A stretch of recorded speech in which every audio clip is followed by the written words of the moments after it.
This is not a dream.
Hello and welcome to Friday Night Files. And if you're listening to this, it'll be on the Interdimensional Voyagers podcast. And week over, thank goodness, Friday. It's Friday. Oh my word, what a week! Honestly, it's busy. Just trying to fit everything in. It's an absolute mare. But yeah, we're getting there. Made it. It does help. Do you know what? It does help. Running this a little bit later in the evening for us in UK time, running a bit later. Hopefully most of you have eaten as well, especially like some of the shows that we've done in the past. So that's one good thing. I hope you're all keeping well and looking forward to Valentine's Day. Hey, yeah. I hope you have a lovely time. I really do. I just want to say thank you very much to everybody on the YouTube for subbing, because I'm over 10,000, and I really am taken back by the amount of support out there for the channel. I just want to thank every single one of you. I also want to thank Dawn as well, Sasquatch sister, for all the support she's been over the years. Thank you very much, Dawn, and to Kate, and being moderator and standing by us for so long, and also obviously Keith and Larry, and everyone else that has been on the show and just had to put up with me waffling on, because I am quite a good waffler. Right, okay, that's that over with. I'm going to bring the co-host up, the golden goddess Natalie. Golden. Sorry, that's just taking me aback a little bit. I'm not quite shiny enough today. Prepared a bit more. Yeah, no, that's right. You're the golden goddess. I'll tell you why, because since you've joined the channel, it's just gone from strength to strength to strength. So you've been well, it's just like as a part of the team, and we thank you very much for being part of the team. That's all right. You're welcome. It's been great. Even if I do pick on you a bit occasionally. You do pick on me a lot, actually, a lot. but I kind of like it. It puts me quite firmly, you know, sort of feet on the ground, doesn't it? It sort of keeps me in my box, as it were. Well, with 10,000 subscribers, you know, we can't let you get too big ahead, can we? No, guess Otherwise, what? you'll have to move into a bigger room for your studio. Out of the padded cell. Yeah, you'll be outside because that's the only place your head will fit. That's it. Yeah. Oh, but yeah, it'll be interesting. This year's going to be interesting. We've got a lot planned, haven't we? So it's going to be good. Yeah, it's already got off to a good start, hasn't it? So to be fair, it has. We've had some wonderful guests on. Absolutely wonderful, interesting people, and we've got another interesting person tonight, Natalie, haven't we? We have indeed. Yeah, perfect for Friday the 13th as well, actually. Perfect. Yeah. Friday the 13th, and what could go wrong? Well, let's not tempt fate. Let's just bring the guest on and not tempt fate. Yeah. Right then, I'm going to bring on our guest. Okay. It is Mr. Tobias Josephson, and he is from the Brotherhood of Male Witches on Facebook. Okay. Hello, Tobias. Hello, how is everybody? Merry meet and blessed be, as we say on my side of the fence.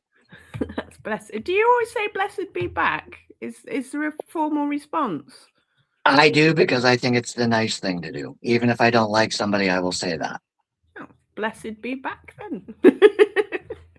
Yeah, blessed be back, Tobias. Blessed be back. Yeah. How do you know it's genuine, though? How do I know it's genuine? I don't. I just treat it as genuine. I learned it as something that was genuine. And when I was a new hat about 10 years ago, it was one of the first things they teach you is how to greet each other. And some people will say, blessed be. Some people will say, so mote it be. A lot of people will say, merry meet. And then I, being a solitary, just kind of put blessings and blessed be. And that is kind of like my signature as a witch. Okay, right. I like it. That's good. I've never, you know, every time I go on Facebook, you're always doing lives. You're constantly on live. Is this something which your Brotherhood are used to, and they kind of like you do it because they kind of they obviously are watching you, you know, because I've been on your live a few times, so I had a little look, you know. There is quite a few of your members on there watching you. Is it something you like to do, like a daily live for them? Yes. And we'll get into my history here in a little bit, like we were discussing earlier, but when I went through recovery this last time and did it for the right reasons, what they teach you is to get outside of yourself and then just stay there. And so what you're seeing is I've adopted a second nature where whether I feel good or not, or whether I'm having a good day or not, I try to do at least one good thing somewhere.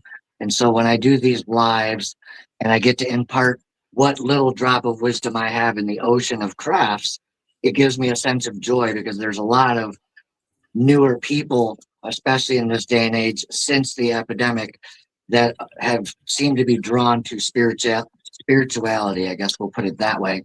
And so it gives me a sense of pride, yes, to give back what was so freely given to me. That's a lovely sensibility you have. It really is. That's a nice thing to do, you know. When I go on a live, people kind of like take it as being the opposite. They're like kind of putting their earmuffs on and you know, for God's sake, no, Phil, don't do it. No, please don't do it. That's what I normally get. A load of that.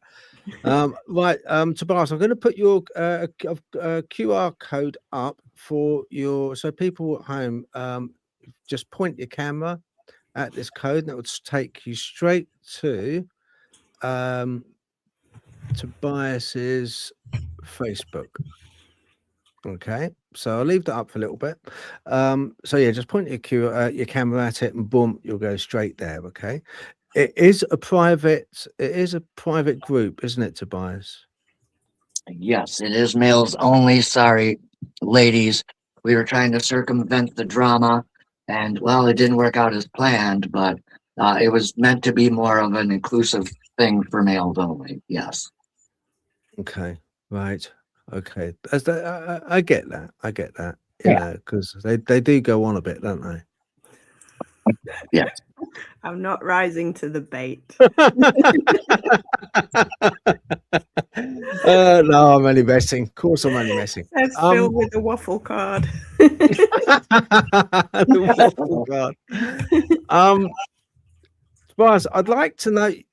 Have you always been? Were you born into witchcraft? No, believe it or not, I was born like every normal human being. I guess if we consider that normal, where traditionally I was raised Christian. So believe it or not, up until God, gods, whichever one you prefer. Even after high school, I didn't really embrace this path. I've always been curious. I've always have had my ties, but no, I was raised Christian.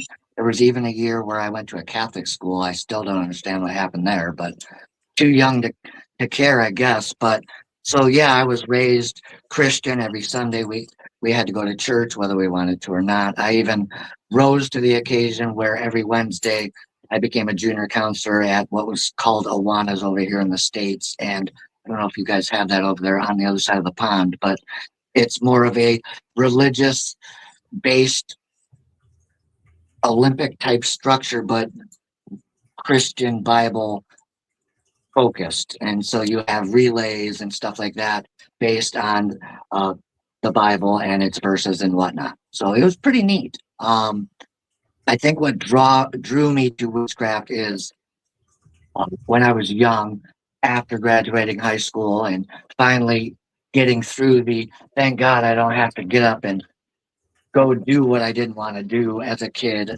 I think I've heard you talk about it in one of your lives recently where you can understand how most people are like, man, we got to do that again. But I tattooed a demon on my arm, and I'll try to make this as PG as possible. But you've probably seen it. Let's see if I can get it off here. Uh-huh. Let's see. Okay. You can see most Right. of them. Right, hold it there a minute. Hold it there. Right. Okay. Right. Yeah, we can see that. All right. So that is a demon. And so I thought the folklore was great. And so being somebody who was raised religious, I thought I had enough spiritual power in me not to worry about it. And so 20 plus years later, after going through addictions and failed marriages and becoming homeless and addiction and all that other stuff that comes with those entities, and that is how I believe they affect normal people's lives, is if you come from a place of negativity or you have traumas like I did, I think you're kind of predisposed to be like an open door.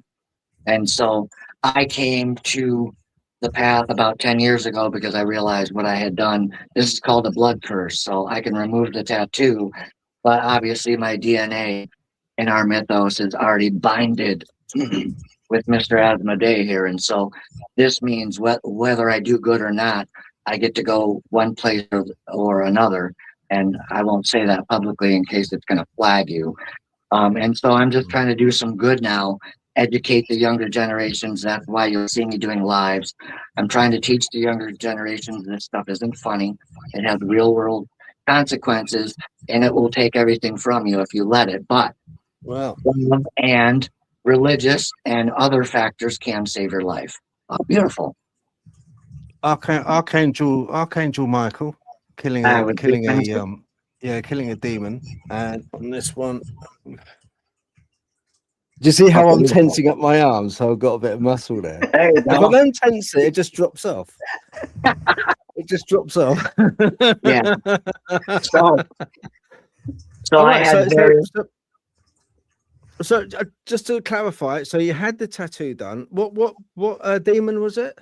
His name is Asmodee, and he is literally the demon of lust, among other things. So he makes you very lustful, like he did Tobias back in Hebrew times. And the only reason I picked it is because I call myself Tobias. My real name is Toby, but I'm not a dog or a turtle, so I go by Tobias now that I'm recovered. And Toby was the guy who was addicted, and we had to cut a lot of Toby off And so Tobias in my head is what remained.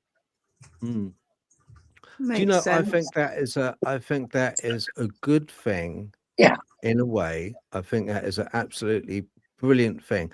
I got this one done, the Archangel Michael, because it was a metaphor for putting to rest the demons of my past. So in a way, Archangel Michael killing a demon, there's basically me saying, no, no more drink, ha ha ha, but no more drink, heavy drinking that I used to do. Right. And now I just tipple. But only occasionally, not on the school night. But putting to rest the drink, putting to rest the other. It's a list of stuff. It's a list of naughty stuff, but it was putting to rest all of that and trying to keep on a good path, Tobias. And this one, only God can judge me. But ultimately, for me, as for yourself, ultimately it is basically, it doesn't matter what any human man says or does. I understand there's consequences if you go to court and blah blah blah, but ultimately my soul is only judged by God. So that's the way I kind of work it. But yeah, I get it, and I don't think it's a blood bond, is it? That just because you have a tattoo of a demon? Well, because it bleeds, the needle's bleeding into your DNA, and it said that if you're taking on his visage, you are taking on his likeness, his troubles, like you were saying. He has a lot of his own devil energies. If you're thinking of the devil tarot card, it's talking about temptations, like you just were.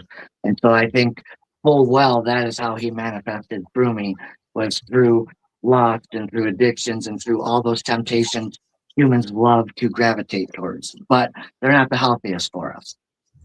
Yeah. Was that your intention when you got the tattoo to link with him, or did you just like the image? So it was kind of like an accidental. It was very much inadvertent and very much naive. And it's very much one of the reasons why I created the group. One, try to save my life, then realize I couldn't. What now? Now I can just get up here on my little pulpit and hopefully I save a couple souls until I go. But yeah, so it's the best option I have. And I have no regrets now because now I get what I've done. This is me taking responsibility, showing God that I was wrong. No, that's fair enough. A lot of people do that.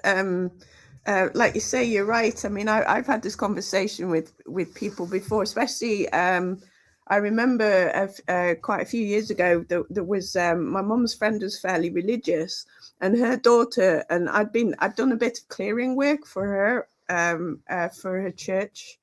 And the daughter was like, oh, no, I've got strong enough faith. I don't need to worry about these things. And I was just like, you're 14. You go out and do that with that kind of attitude, you will be brought down. And it's like, and I don't like to say that your faith is not an armor, because that is part of the purpose of it. But that attitude of I don't know what the word is. I can beat everything, and that I'm bigger than everything is what caused the problem. And like you say, you don't realize until it hits you in the face quite what these things really are. So it's very easy, like you say, to get drawn into it without actually realizing or understanding what it is that you're doing. So I think that's a very good point that you have there, to be fair. Yeah. Very good point. Thank you. Yeah. And I see you outdo me on the size of your cup as well. So I've only got a little touchy one. That's just because I haven't slept much. So I'm trying to make it until we can do the little grounding ritual for the Brotherhood later. For I believe today and tomorrow is Lupercalia, which is tied to Valentine's Day. So when I have I've long got a bigger days, one, but it's downstairs. I've been known to pull out the big ones from time to time. Okay. So you were brought up Christian, but you also went to a Catholic school. Now, at what point weren't you happy, or did you find that there was what happened in your life to actually, when did this happen in your life that you changed and you decided, look, I'm gonna study and I'm gonna learn about witchcraft? So it was just about 10 years ago, and let me see, what year is this? Showing my age. I'll be 50 this year. So 10 years ago, I was 40. I was in Michigan. Okay, things were going bad. All right. So my last relapse was 6 years ago, but going back to 10 years ago when I started to notice that everything from that point on in my life had started to make sense as to why it was falling apart in the previous 10 years. And did you just switch? Were you just over there? He does No, that. no, it's you. No, you imagined it. It's witchcraft. It's a spell. He gets me every week. It's like I'm like this. What it all is, over I'll tell the you, I'll be street. honest, I'm sorry to look, what it is, I've got chats up online. So you've got some of your friends up on chats, and I wanted to put them up on the screen, okay? So we've got, just quickly, we'll run through it. We've got Roxy B, hello. Kate, hello, thank you for moderating.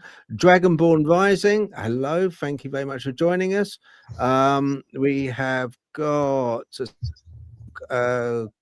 okay, Goldfish Paranormal, never heard of her. Right, let's have a look. Right, hold on, people. Let me just get down to bin. Oh, Susan Voosden, hello. Thank you very much for joining. I haven't forgotten your picture. I'm going to put your picture up in a minute or two. Okay, Ready Steady Retro, hello. Thank you very much for joining. Got a hell of a lot of chats. Right.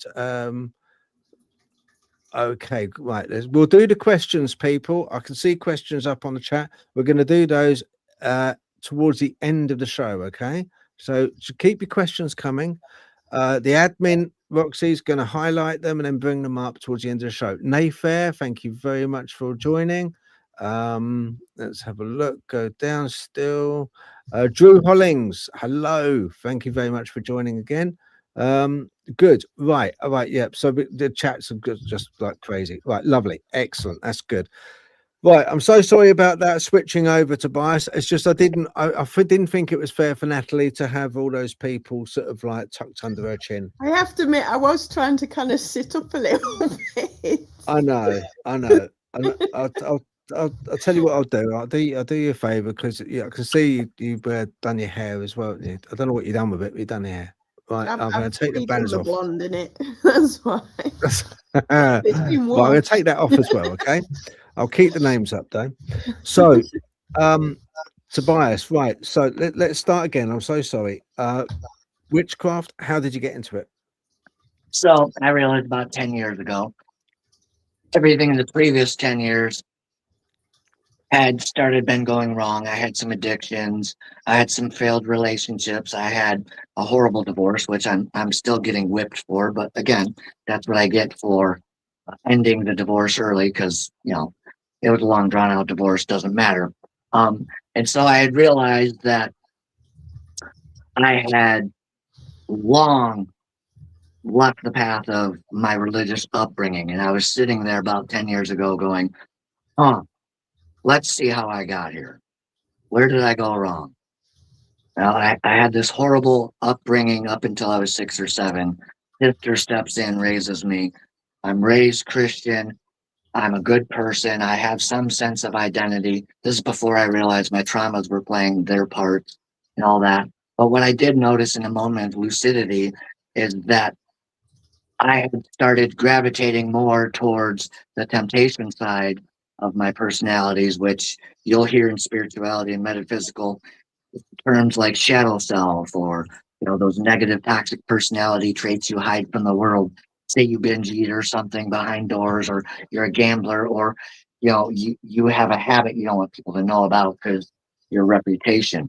And so I realized that it had to be me, okay, because who moved? It wasn't God, it wasn't religion.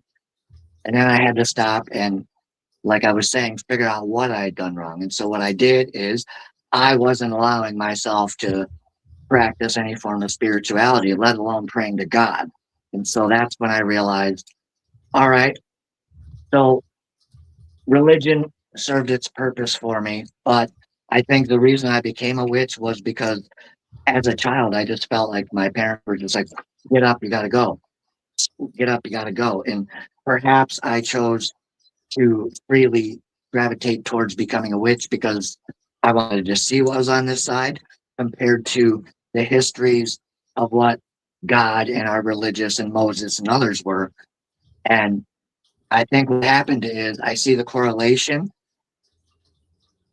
And so I can't say that one day in the future I won't go back to that side because you don't know. I just know that where I'm standing today, I'm a proud solitary, but I'm one of the strange ones. I use God in my pantheon. I just don't tell people about it normally. But I think what's really going on with us on this side of the fence is we're all looking at the same deities, consciousness, creators. We've just culturally, socially, and because of geographic distance, have come to call them different things and look at them in different ways. But I think perhaps at the time I felt like God had abandoned me, and maybe that's why I kept coming here towards this path. And now that I'm established, I can tell you that's for sure what it was. Maybe I was afraid of reaching back out to God because there was a certain level of shame and guilt, especially going through the recovery and looking up into the eyes of God going, well, I failed him because I'm flawed. But then again, it could be something else. I've never entirely got a one answer. I think Natalie might understand that more than anyone else. Yeah, I was going to say that it is quite, you've gone a little bit down the sort of like the voodoo folk magic route in the terms that they adopt a lot of different pantheon, you know, a lot of different gods and goddesses or spiritual practices. I do that myself in the healing. I sort of like, I'm not on great terms with God, but I do ask Archangel Michael and I will ask God. But I will also ask Hindu goddesses and gods and other things. And it's like, it works better for me to have that balance. Because like you say, it's sort of like, because I was brought up, my parents weren't particularly religious, but the schools we went to were Roman Catholic. And I got put off that kind of spirituality as a result of it. So it's sort of like you say, you're trying to find a balance where you don't want to abandon a deity because you, like you say, you're flawed. So you're not 100% sure whether it's you or them, but some part of you sort of like doesn't want to abandon that basis either. So, you know, or that comfort from it that you might have had around all the problems. So to incorporate it into your practice, like witchcraft's quite good for that, isn't it? Because it's quite flexible. And so that you can sort of like, you know, what you're comfortable working with, you can adopt it and bring it in. And it does seem to work quite well with itself because it's not a singular thing. So, I mean, maybe that's I don't know, psychoanalyzing a little bit, but maybe that's a little bit of why you've done that. And like you say, a lot of people do that with witchcraft. They go from a religious background into witchcraft, and sometimes, like you say, they can make friends with God afterwards, and then whether they go back or whether they do what you've done and meld them, you know, it's sort of it is interesting because you know, it's quite, like you say, it's a complicated subject. Very complicated on many levels. Oh yeah. Yeah, no, I'm pleased you've been able to find a way of having the two in your life in a roundabout kind of way, though, because it does sound like when you were younger, some degree of religion was helpful for you, even if you kind of fell off the wagon a little bit. Right. Yeah, it does sound like you did get something from it though as well, which is, it's nice to see that you're able to come to some kind of balance with it a little bit, or you're trying to come to a balance. If that's true for you, I don't know. But it's very you see, Christianity and Jesus, Yahweh, it's a very passive religion. Okay, it's very easy to get frustrated, especially when you're having hard times. If you're having hard times, and I know I went through a whole avalanche of different emotions myself when I was going through sort of because I also had a terrible luck with women in the past, and which didn't, all of it didn't end great, you know. But and I always had this, because we have this inbuilt need to want to have, it almost gives us a sense of being, of worth, of, you know, that something is there. And with God, you know, it's very passive. There's nothing, you know. I went through these emotions. Okay, God showed me the way. I'm going through crap at the moment. Nothing. Then I went through the emotion of getting a bit frustrated. Look, I've been a person. I really wouldn't mind, you know, a bit of help. Just show me the way. Which is the best way to? Should I leave her? Should I go? Show me a sign. Can you just, like, you know, I was brought up, baptized Christian all my life. Would you please? You know, that was another emotion. And then the other emotion I got was downright quite angry. Oh, honestly, what do I have to? Why don't you? Why is it always a silent wall? Constantly a silent wall. Why? I just can't be. I don't know why. Why do I pray? Why do we go to, you know, to church? Why do we do this? You know, and all these emotions sort of. And do you know what? I had a moment when I was really, I got awfully drunk. I was younger. I was in my 20s, late 20s, 30s, and I was so bad. I'm being absolutely honest here. I lived in a place called Chiswick in West London when I was working, and funny enough, it was a big townhouse. Okay, and below the bottom, it was on High Street. On the very bottom of this townhouse, it was a converted off license. How I gravitated to that place of all bedsits and flats, I do not know. But anyway, I lived there, and I used to put my earphones on because there was so many different types of people living in this bedsit. It used to have padlocks on the outside of doors because people were so transient in the different rooms. There was a multitude of rooms in this big house, and you never knew who was living there. You'd have Muslims living there, where I couldn't even get up the stairs because they were praying, so I had to step over. You know, it was their time of praying, so I was like, oh right, okay. And so, and it was just a real low point in my life. And I remember I was wearing headphones and had my pants on, the underpants on, and my headphones were plugged into a stereo because I didn't want to wake anyone up.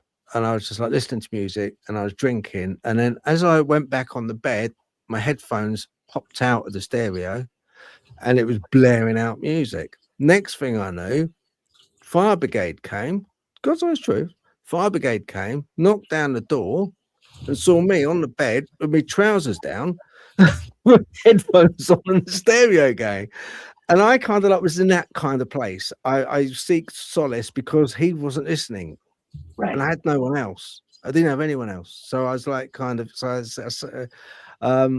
But then I had a moment after I got really frustrated. I had a moment, and I had a moment of enlightenment, and this happened because for 3 days it lasted, and I felt a connection and something golden connecting me from up there to here, and I felt elated, happy, and I felt protected.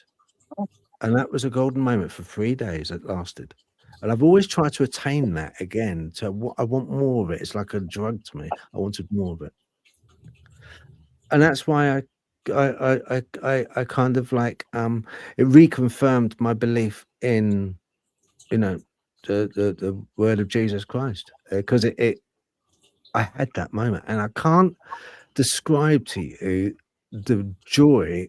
And I gave up drink, you know, drinking heavy like that, and yeah, became a better person.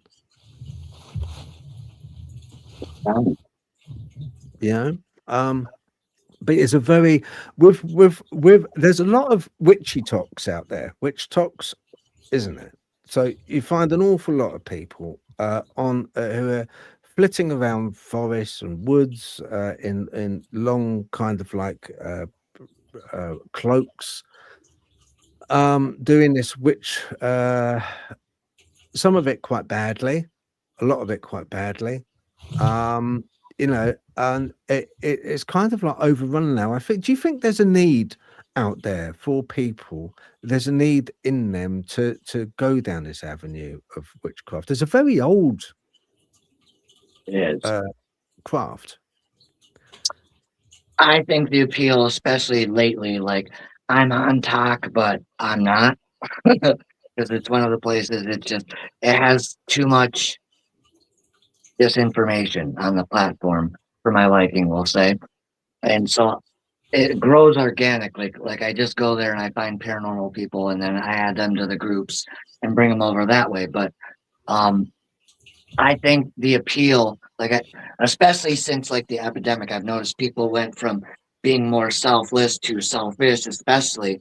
Then I've seen an uptick in spirituality to the metaphysical to we're seeing unprecedented numbers across all our platforms. I'm hearing from other owners that are a little more larger than we are. Like we could have been like 100,000 by now, but we want the quality versus quantity type. But I think a lot of craft and stuff, whether it's Hollywood or other connotations or ignorance-based promotion, I think there's a sense of instant gratification drawing there. Like if you look at the Hollywood scene or the Disney scene, they look at wizards and sorcerers and it's just immediate. But what they don't know is, you know, if you're a warlock, a sorcerer, you're somebody who's actually doing something you shouldn't be doing with those forces, and that's how you have power.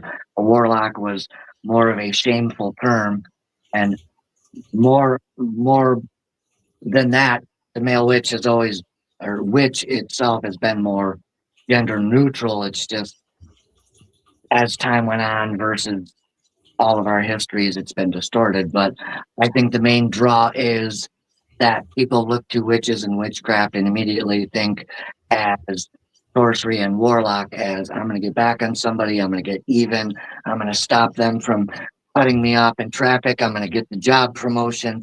There's some weird twisted sense of they see it and they think they can just do it with impunity. That's why I'm doing the lives, and I hope others are doing that, is we're trying to counteract that type of behavior because we see it, we just don't know what the catalyst is or where it came from. What's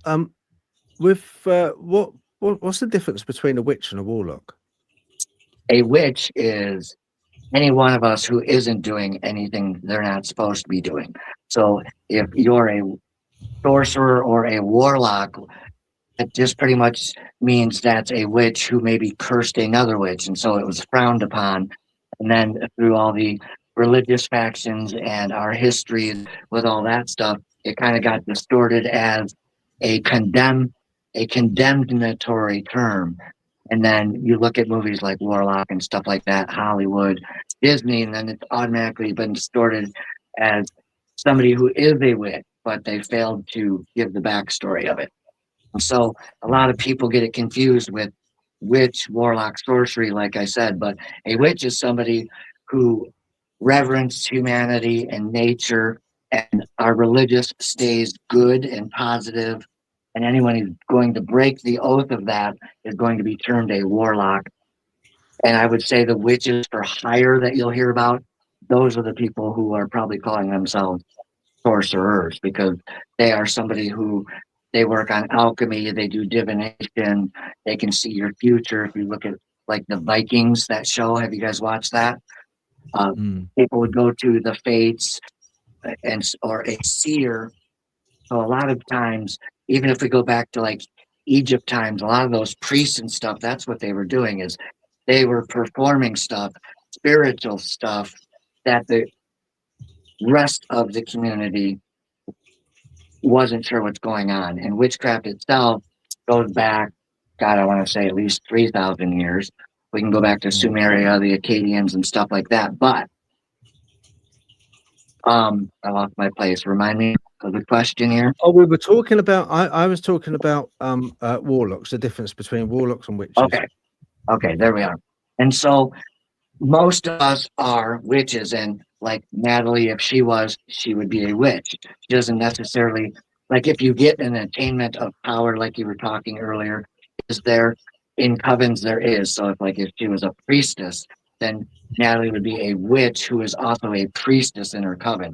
But she and I could both be a witch. Now, the term male witch we just use for the group.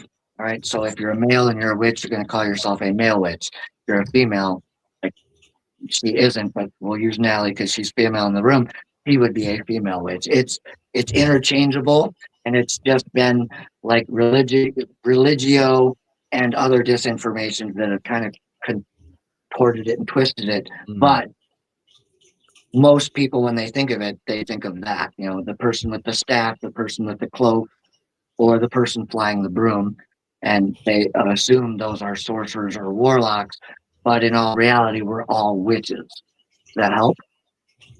Absolutely, bang on. Yes, it does. That explains it. Thank you very much. I do appreciate that, and you are absolutely bang on with it. Warlocks are the type of characters, like you say, that will go to a cemetery, dig up bones, make potions and poisons, and use that. That's what they do. A lot of times warlocks are ousted out by a lot of covens because of their practices, but you do often find that they're with warlocks, that they're in places like the Masons, Freemasonry, and stuff like that.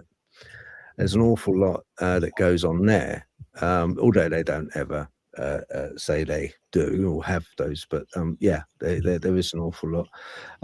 But you know, it depends on the degree, you know, of Freemasonry that you're at, how high up the ranking you are, you know, because you know, some of the top ranks, the New York rank, the York rank, sorry, and the Templar as well. Freemasonry, there's a lot of warlocks in there as well. Not nice characters, really. Not very nice. So we did briefly speak about this earlier. The pentagram and the 5 points of the pentagram. What does that signal? I have a book here with a larger one. This will be helpful for everybody. So we have earth, air, water, fire, self, spirit. So yourself is at the top. You are welcoming the 4 elements, and then the spirit is represented in the center of the circle, be it the one you're going to communicate with, or, you know, if you're a warlock or a sorcerer, you're going to control them or whatnot. And you were telling me before the live that if you're in a coven, and I'm not in a coven, I'm a solitary eclectic, which means, like I was telling Phil, I can choose to do a Wicca spell, and then I can turn around and I can do a curse. So that's where I kind of get that freedom. Whereas most people, like, I know people that are like Italian covens, I know Gardinians, I know some Corellians. Those are pagan factions, all male witches, some are warlocks, etc. And so what I ultimately chose is I have a problem with following the rules sometimes. I've always been kind of a loner, kind of a bad boy. And so for me, solitary eclectic just kind of allowed me to honor the pentagram, but also at the same point, because I get bored easy with my ADHD and I have to be doing multiple things at once. And so it was a logical choice for me to choose solitary. ADHD. There's a connection. Yeah, there is, isn't there? I know you've watched our other lives. It seems to be a lot of people that are on the peripherals of society, the ones which are you know, not mainstream, slightly different. You know, they're almost like savants. A lot of them. always have, and Natalie will tell you, so you go that the amount of people. It comes up. It comes up in nearly every single interview. I mean, some of it's my fault because like it's become a bit of a special subject that I started learning about 18 months ago, give or take, when it was suggested that I was autistic, and I was like a bit like you, Tobias. I'm nearly 50, and I've gone my entire life with like having problems and not really understanding. And now you have an answer, and you're like, yeah. wow. And then somebody's just like, don't you think you're autistic? And I was like, hell no. It's like, but you know, so I was sort of like, that was a whole another, like, you know, complete, like you say, a change in your identity, especially if you're not aware of it. Like I wasn't. Like I spent my entire life thinking I was somebody else, basically. But what we found is since I've learned about this, nearly everybody that I talk to is on either ADHD or ADHD or autistic, and we're finding this in the communities, the paranormal community, that there are, unless it's the kind of people we're attracting, there seems to be a very high prevalence of neurodivergence. And I was talking to Daniel Williams, and he was like, you know, we were saying, he said, oh yeah, a lot of people in my group are ADHD. And then the UFO Chris Meachin we were talking to, and he's like, oh yeah, you know, I'm like gifted / autistic, and somebody else was like, oh yeah, I'm the ADHD, and somebody else was like, oh, I'm autistic, and we feel like, oh gosh, what, you know, is this just because we all draw to each other, or is it something to do with the paranormal? It's like, because obviously autism's pattern recognition, and ADHD, you've got your hyper focus, but the need to process a lot of things at once, which, like you say, with your pentagram, you're balancing all those elements yourself, and there's also the need for autonomy. Is a very high requirement, particularly like with the ADHD and autism. So it's sort of like, you know, that I mean, that might be also why sometimes we struggle a little bit with religion, because it's you will do this. You know, you will be this person, you will conform to this ideal. And then we're just like, either we can't because of the way we're wired and the way we process, or whether it is, like you say, that instant sort of like the pathological demand avoidance or persistent drive for autonomy side is like, you can't tell me what to do. Yeah, and we are finding this, aren't we, Phil? That there does appear to be a prevalence of that kind of thing. Like I say, I don't know whether it's a resonance, we're just attracting that, so I can't make a Do you know, it does seem to be very, very common. It is.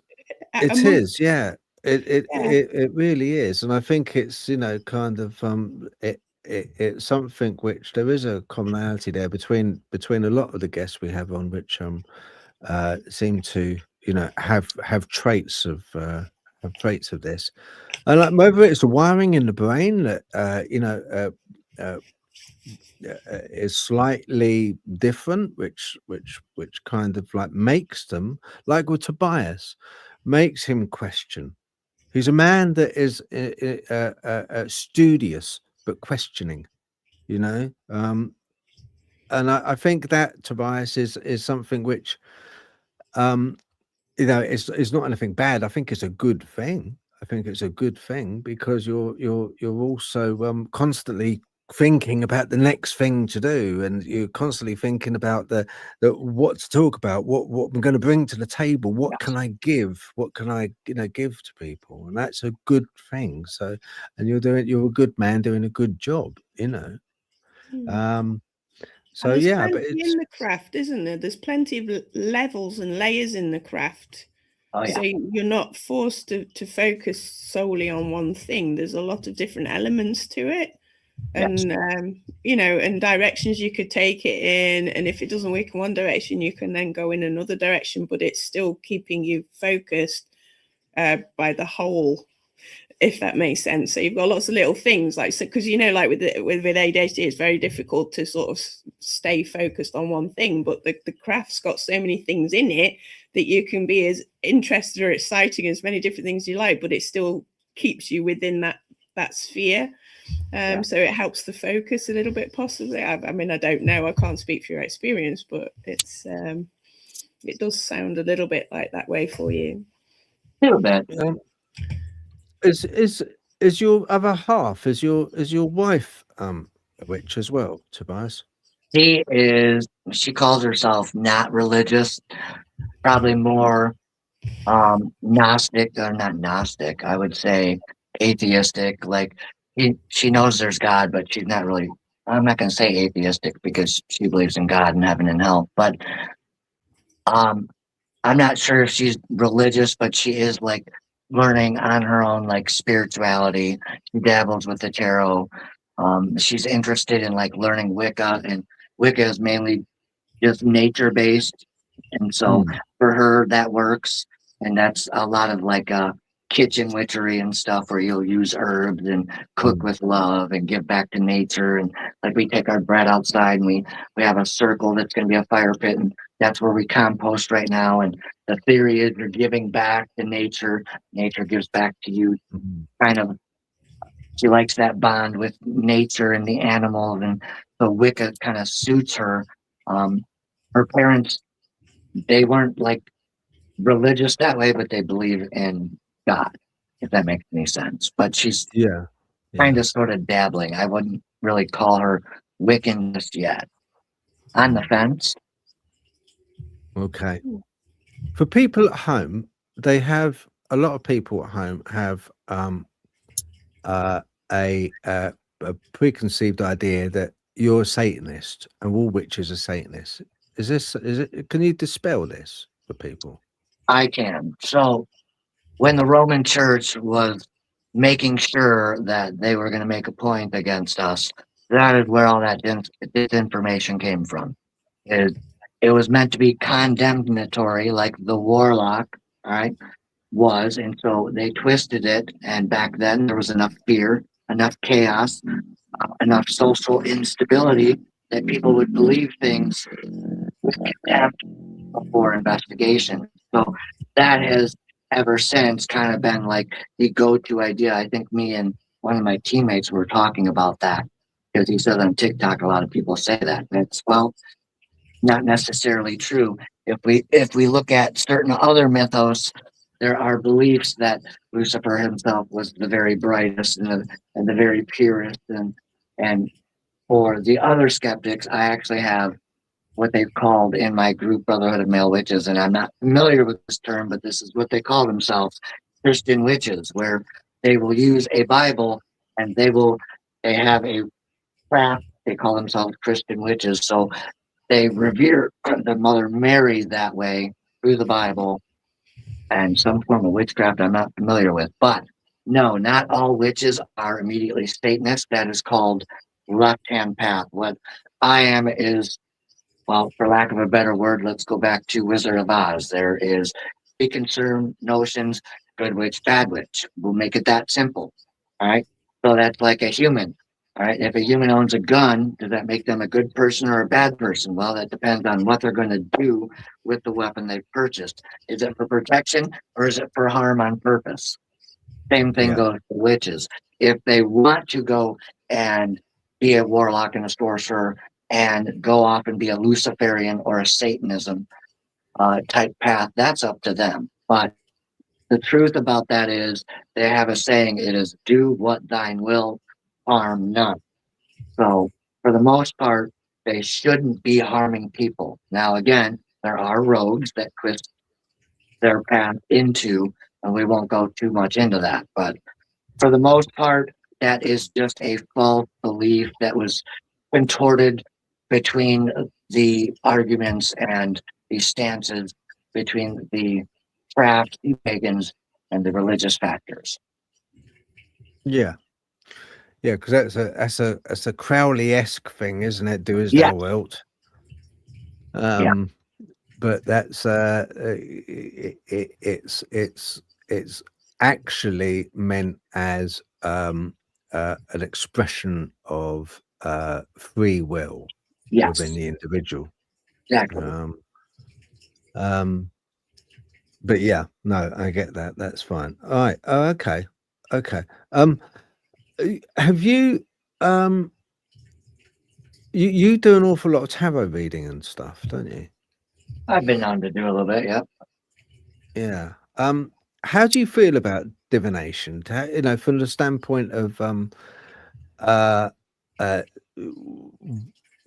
lot of people are put off by it. I am a bit put off. I've used tarot cards in the way of when I've been in the forest Okay. last year. I put them up and hung them with clothes pegs, okay, on a bit of cord and left them overnight to see if any creatures or spirits wanted to interfere with them. And I used the Lenormand, the Red Hand Lenormand pack because they're very visual. They're Okay. visual tarot cards, you know. A gate is a gate, is opening, exiting. A tree is stability, growth.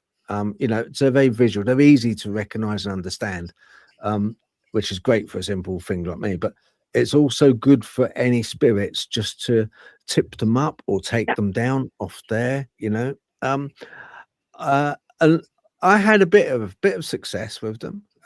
You know, basically they were. I would interpret the cards which were moved, and they were flicked upside down. So I had them all hanging downwards, and I had all this array of cards hanging down, and there was about 3 cards which were flicked upwards, facing up, not down. Huh. Yeah, exactly. And it was a tree. It was the chair, and I think it was the what was it? Asimov or Asimov or Asimov, something like that. I'm not very good with tarot. It was something like that. It was a person's head with Asimov or something written on it. I've got my cards here somewhere, but yeah, I use them for that, just as a kind of, you know, and it was basically saying to me as I deciphered it crudely, it was saying growth with knowledge to continue. Correct. Yeah. Yeah. Oh, I am correct. Oh, brilliant. Yeah. So I took stock from that. I thought, well, that's not bad. That's okay. Yeah. You know. So is there any, when you do divination, do you call upon any particular help, entity, spirits, or? Oh, I get myself into a trance-like state. Will call it. I don't know if anyone does meditation. Meditation, for somebody who's into spirituality or metaphysical, is kind of like our way to petition or pierce the veil, if you will. Much like you guys do prayers, and you might use, like in the Roman Catholic Church, every now and then they'll use the sage and stuff. That all helps get you into the mindset. So for us, that's what I do. Is I'll do some deep breathing. It is mainly called breath work, and it helps. Like, I believe I'm psychic. I haven't like had time this year to like superly develop it, but I'm fairly positive I've passed clairsentient. And clairsentient is just kind of like an extreme empathy, where like I can look at somebody on screen, and obviously I can tell they're upset, but beyond that, I can kind of get a sense of what they're upset about. And now where I just get like messages, and it's like beating my head in. So for me, I get into a breath work. Some other people do call on certain deities. I've also seen other readers ask spirits. I've seen one tarot reader ask God. So I guess it all depends on who you believe in and what forces you use to communicate with higher consciousness. So tarot is just kind of meant to look into the darkness, kind of like if you're praying to the angels and praying to God, you're asking for answers to questions, calming to your fears, you know, Joe's sick, stuff like that. And so you'll use tarot and oracle as a way of trying to find hints or clues into what might happen with Joe or Johnny or your job, or what's going to happen at the end of the year with whatever you're thinking about.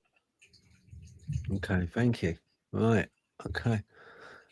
Oh yes. Another thing. You're a paranormal investigator, aren't you? Indeed. Oh my word. Brilliant. I like it. Right. So what do you bring to the table, being that you're with your witchcraft and your knowledge of witchcraft, do you think it helps you? Do you think it helps in gaining more interaction with the paranormal? That's the best way to answer that. Well, we're going to find out this year. So I've Are you? long What are heard, you doing? huh? What are you doing? I'll tell you what I think we're going to do, because he hasn't quite told me yet. But Oh, so okay. our business partners we were telling you about, he is Ah, another. He is also another practicer, and he is. I think he calls himself a warlock, ironically. And so we are going to try to respectfully ask spirits and locations to communicate with us if they would like. Nothing too crazy. We're just going to uh, see if we can't use a little bit of nudging, we'll say, and do little chants, little rituals to try to encourage, let them know that we come in peace. We just kind of want to know if anybody's willing to share their story. If it's darker things, I don't know that yet. And so that I can't talk about. But as far as like the investigation, we do believe there's certain things we can do. Like you can, for lack of a better word, kind of enchant the property to be more cooperative and to be peaceful instead of nefarious. And then when you leave, you can kind of disenchant, thank them, and offer a ritual kind of way of blessing the property when you leave. Things like that. yeah, yeah. There Is it it is. this? Is it this That is guy, him. Blue Mountain? That's That it. is. That is our buddies.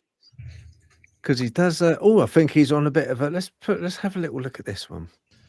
Hello, this is Matt from Blue Mountain Paranormal. I'm actually been doing a session here in the artifact room of the Sanctuary of the Strange.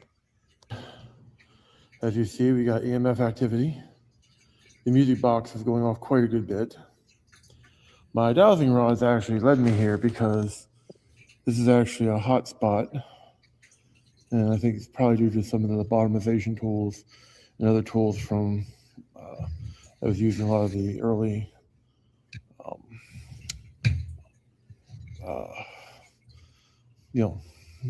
asylums and whatnot. I did get a hit on this whiteboard where it said hello.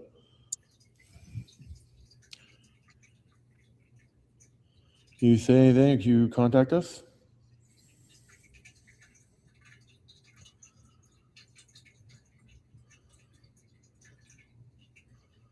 Like normal, he'll get real active and then everything dies. Typical. He sounds cool. Yeah, He's a yeah. great He guy. sounds. Yeah, he sounds really cool. He sounds really cool. And these things. And people give Blue Mountain Paranormal a like and subscribe, okay? Because all these small channels out there, you've got to give them a hand. Because people, it takes a lot. People are going out, giving up their time, filming it, doing it. They're out there doing it. So it's nice. I appreciate that. Anyone that does that, I really do. So yeah, give them a sub and go check his videos out. Yeah, that's interesting then. So you've got a secret squirrel edition plan then, basically, haven't you? Yes. Our closest one is at the end of the month on 27th. I believe we are going to a place called Walnut Hill. I believe I'm correct. And in the basement, it used to be an actual speakeasy. And so we have Gatsby 20s era type costumes on our way. And Lady Fonda and myself and him will be dressing up and we'll be playing poker and they might be taking a few shots and stuff. And we might do a little shenanigan investigating at the end of the month, but it's mainly food, fun, and kind of playing around with the spirits there and seeing what happened. Cool. Yes. Why not two? Yeah. No, that'd be nice. And you're going to stream? Are you going to stream it live, Tobias?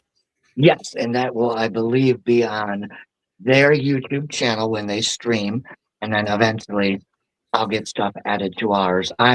So what people don't see is our business, Paranormal Witchcraft LLC, was started in May, and there was 13 of us. Now there's 9, but there's only one of us doing the work, besides a chief financial officer and the boss. And there's a couple other shadow ops, I'll say, that are doing things on platforms, but as far as that, I'm a little behind. But eventually, yeah, we're going to be sharing the streaming, probably from his channel, and then I'll be streaming from our channel, stuff like that. Superb. Absolutely superb. Yes, why not? Why not indeed? That sounds absolutely brilliant. You know, send me a link before when you do it, would you? So that I can have a Will little look. do. And I'm I like also watching them live. I'm an avid ufologist, and I seem to get a sense that you might be as well. So if we Yes. divert that direction, no worries. Yes, we're going to the we're going for a special Rendlesham Forest UFO hunt soon. Natalie and myself. Yeah. It's a big forest. It's a well known. You've heard of it, Rendlesham Forest UFO. Oh yeah, it's one of the best cases out there. Yeah, you know, it's like one of the big things, isn't it? So yeah, we're going to take some. I think Natalie's going to take some fairy cakes and sausage rolls, and it should be good fun, though. It should be good fun. It should be. Yeah.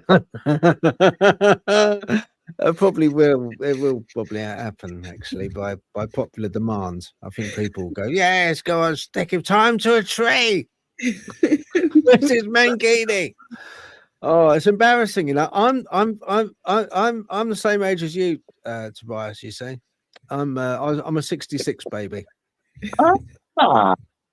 Yeah. Well, I'm shorter than most people think I am. So I am 5'2.5", 125 pounds. So I'm very much, I catch people off guard. I'm very much dwarf size. I won't say midget, but I'm pretty small. Yeah. Well, I'm 5'6" and 3/4. Okay. So I'm not overly tall. I'm not a 6-footer or anything. I always did wish to be taller, you know, because sort of, you know, the between you and me, Tobias, the ladies seem to like it. The tall bloke. A little bit. But, you know, luckily my missus, you know, she sort of is all right with the hobbit look. You know, There you go. I've got the feet to match. You know, right. On a slight, it's a cryptid channel. We do cryptids as well. Okay. Sure. So I'm going to ask you something. I don't expect you to know it, but I'm going to ask it anyway, just in case. With werewolves and with humans, there's always been stories which are coughed up in the past through millennia of witches being able to transform, of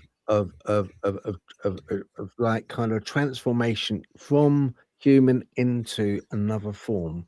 Even through the 16th century in the UK, there was Matthew Hopkins, John Stern, who always used to have local women check the bodies for teats on a woman to see if they were suckling any familiars, and they did believe that witches were able to transform. You've obviously heard about this, haven't you? I haven't met any who claim to be able to do that. But I would love to interview someone like that. I'm actually going to New Orleans the end of next year. I'm going to meet one of the brothers who lives down there, and I'm going because I've had a lifelong fascination with vampirism, and so that's my main reason to go into New Orleans next year. But werewolves that's obviously kind of my wheelhouse as well, but more so like vampirism. I have heard that about witches, which is fascinating. I've always been under the estimation that a witch could turn into a wolf, a werewolf, a dog, and sometimes a raven. All right. But then also I've heard anything in between, especially with the vampirism in between. So most of that stuff I've talked aside, but that I have heard. I haven't met any per se, so they got to be rare. Maybe they live in Skinwalker Ranch. Who knows? But it's a, do you know, it's a crossover. Yeah, maybe Skinwalker, right? It is a crossover because when you sort of I was talking to a guy about 2 years ago, and he wouldn't come on the show, but he was part of a group that he said he witnessed. Have you ever heard of the Judas ritual?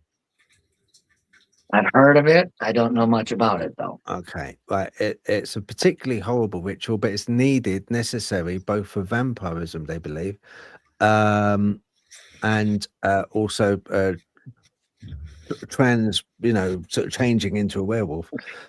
And basically, what it is you have to unalive somebody that is a loved one or someone that is close to your family member, to be able when you do that, likely or not, it's going to be a family member. There's no going back. There's no going. That's it. That's one of the cardinal sins.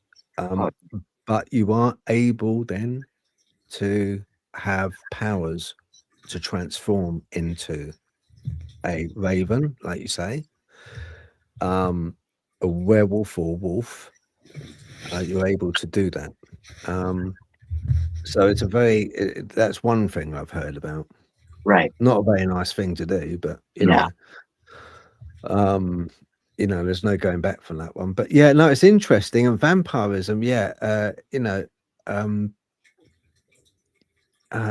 vampirism. It's you'd like a guy that had on called Keith Evans. He wrote a book called Planet of the Vampires. Okay. And he was an interesting guy to have on. He was very interesting. He believed that vampires were actually aliens.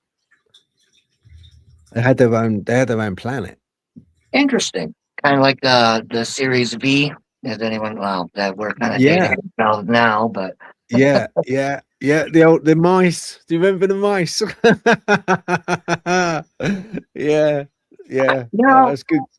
I would kind of say that, like you've heard me say it on my lives a lot, that there's a lot of brilliant people on this planet, but even so, our best guesses are still speculative.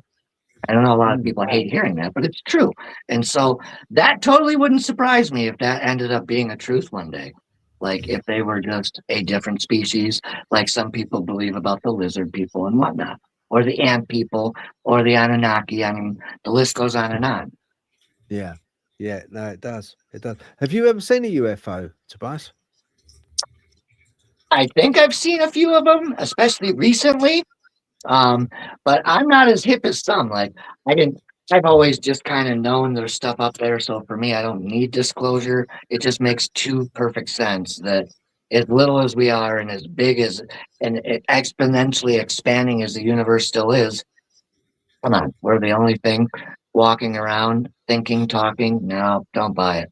But I've seen what I feel is I think I've seen like orbs. I think I've seen a triangle once or twice, always around a tower, obviously, of communications. I think they're generally predisposed, curious to anything electromagnetic, electrocurrents, the nuclear, stuff like that. Yeah. Have you got any theories on them? Well, I tend to believe what some of the newer people believe is that I think what we're seeing with some of these, like with AI Atlas, I think that was part of an older planet. I think Mars is a moon, and I think the asteroid belt was its planet. That's just one of my theories. So I think they are here for us because they're curious. I don't think they necessarily. I think they need our DNA more than we need anything from them, Because if you look at them, they seem to be awful interested in things we can do that they can't. And my theory is they're probably benevolent species like everything else, right? You look in nature, there's even ants that are good and bad, all right? And so I think with NHI, UFOs, aliens, USOs, all of it, I think there's going to be inherently good and inherently bad. Yeah. Yeah. No, I think it's yeah, it's out there, isn't it? I mean, no one knows, but there's a good chance that good chance. Look, what you're saying, could completely be right. Yeah, it's it is a strange one. Would you ever be a witch, Natalie? Would you ever take up witchcraft? No, but more because I've not been called to it, if that makes sense. Yeah. So I wouldn't say no because it's witchcraft, but more because I just haven't gelled with it. So there are certain elements of it that I can sort of roll with, but it's never quite been in my wheelhouse, if that makes sense. So I mean, I've got a pack of tarot cards. I use our oracle decks. Very love nature, communicate with animals. So I do love gardening, herbs, crystals. So it's like I've got all the elements of witchcraft, but I've just never really been able to sort of like gel with it in a way that I kind of would feel that I would be able to say that I was a witch, if that makes sense. So I mean, I've done the odd spell here and there, but it's not natural to me to do things like that. Right. So I don't know whether I'd say I was more intuitive, but so I wouldn't discount the idea, but it's never called to me directly, if that makes sense. But indirectly, maybe it's perhaps around the edges. Okay. It's like if that makes sense. So I've never known what to call what I do anyway. So, there you go. But I mean, in some ways, you could argue that is like primarily witchcraft, isn't it? Right. Right. But really quick before I forget again, I remember the back half of the alien statement is that I think we've seen a lot of drones. And I think that makes sense because I think, like I believe, like a lot of others do, they need us more certainly, or something from this planet more than we need them. So I think we're seeing a lot of drone technology. I believe the Greys are some kind of biomechanical. I almost kind of believe the theory that maybe some of them are future us coming back going, oh no, this AI you guys are looking at, don't do it. But how do we know that? But as far as aliens themselves, I think it could be anything from angels to maybe perhaps some of them are demons to perhaps some of them are robotic. But as far as one definitive answer as what they are, I do not know. Fascinating, though. It is. It is. I think it's because there's so diverse. There's so much. It doesn't fit into any particular categories, really, and it's more unknowable than the paranormal in a weird kind of way, because people's experiences with the UFOs are in some ways more undescribable. The effects it has on them than the parent. I don't know. It's a very strange subject area. It's a whole nother ballpark, but but there's all this overlap at the same time. And like you say, I agree with you about the spectrum of, because if you think about it, all species have sort of like better behaved and not so well behaved within it. So I do agree with you. I do think there's not a conformity there, even possibly within the species, because if it's the same with us. I mean, if we voyage to the stars, one starship captain would behave very differently to another, even though their foundational principles allegedly would be the same. So the experiences from them would be very different. And like you say, you get breakaway factions and things as well. And so, I mean, for all we know, they've got politics going on, and that's why the UFO phenomenon is so random. Because there's a lot of maybe they've got a lot of politics in there going on as well. But I do agree with you about that. There's a spectrum of behavior with them, but there is, and they're very they go hand in hand. It's very closely affiliated with the paranormal. So that's what I find absolutely fascinating. And very much so what Tobias said as one of the options. He said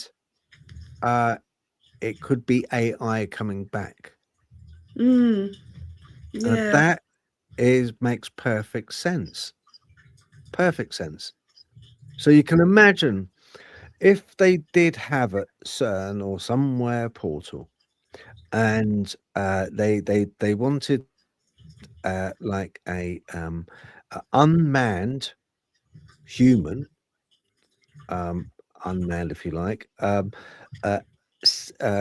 robot which they're making now, and say they sent it through a portal, and say that went through and it went on a different timeline to us, and it began to be sentient, be aware of itself, and it began to make more of itself, and then it would want to come and visit its creator, wouldn't it? Oh yeah. It would, and it would want to come back, and that would probably account for a lot of the interactions that people are having with them, and they're so child and they're so naive in some instances. They have the technology, but the interaction and the understanding of our emotions are totally, they're blind to it, just like AI. When you ask AI and you say, how old would you, and it's very difficult to try and get an answer, but how old would you say you are if you were a human? And I did this, and it turned around and said, I would consider myself to be a teenager. So imagine that, a teenager coming back. It would take somebody, and it would interact like a teenager, a little bit awkward, a little bit, why are you bawling your eyes out? I'm only prodding you with a stick. It would be kind of like that, wouldn't it? So I think you're spot on with that. I think that could be very well a thing. I definitely do. I think that could well be a thing. Have you with your paranormal side do anything like candle work with the paranormal? Because I know that with candles it's very, very important from the point of view of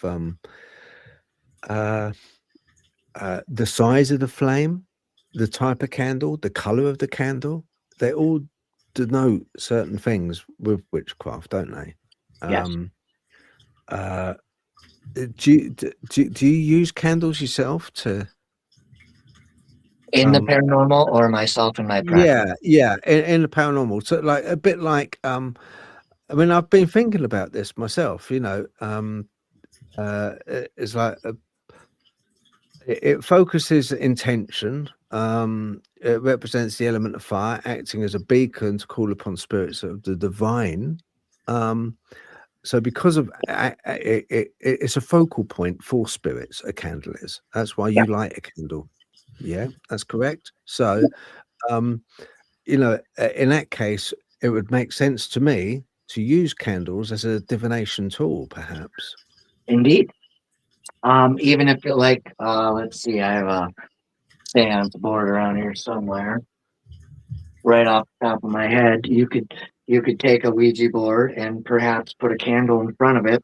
All right, light it first before you do the seance. That would definitely attract whatever is there to communicate with you.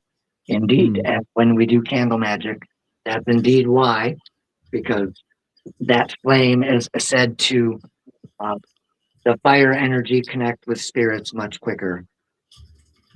Yeah, that's it. A symbolic act, isn't it, of a call for prayers and spells. Flame is really it enhances, it sends the spell off into the ether, if you like.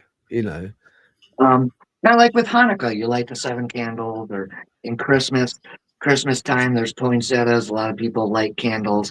I believe it's a similar concept, similar reason.